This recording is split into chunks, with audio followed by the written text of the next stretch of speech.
문재인 대통령과 도널드 트럼프 대통령이 첫 정상 간 전화 대화를 가졌습니다. 한미 동맹을 강조하고 북한의 핵 위협 대처에 긴밀히 협력하기로 했습니다. 초반의 입장 차이에도 불구하고 동맹 강화와 대북 공조에 주력하게 될 것으로 예고되고 있습니다. 네, 오늘 첫 소식은 워싱턴에서 한면택 특파원이 보도합니다.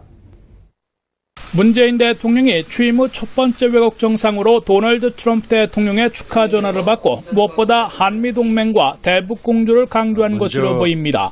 문재인 대통령과 트럼프 대통령은 대북 전략에서 상당한 입장 차이가 있고 사드와 FTA 등 조속히 풀어야 할 한미동맹 현안들이 있음에도 초반에는 동맹 강화, 대북 공조에 주력하게 될 것임을 예고한 것으로 해석되고 있습니다. 첫 정상통화에서 한미 정상은 가급적 이른 시일 내 정상회담을 갖기로 합의하고 한국의 특사대표단과 미국의 고위 자문단을 상호 파견해 일정과 의제를 조율키로 했습니다.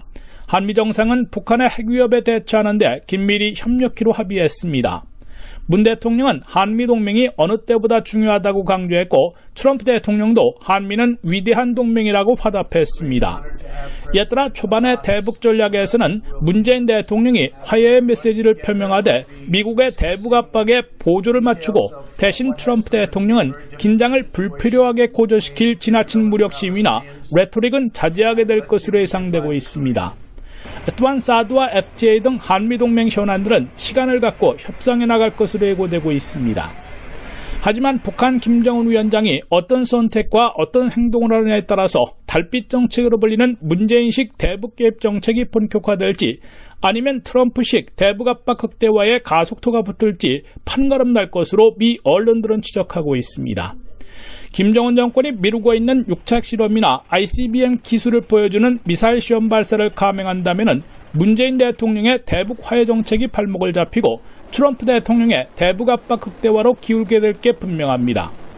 반대로 김정은 정권이 중국까지 나서 있는 제재 압박을 완화시키기 위해 핵미사일 활동을 일단 중단하고 협상 테이블에 나설 조짐을 보인다면 문재인식 햇볕 정책 새 버전이 본격화되고 트럼프 대통령도 북미 직접 협상까지 빅딜을 모색하게 될 것으로 관측되고 있습니다. 워싱턴에서 RKTV 뉴스 한면택입니다.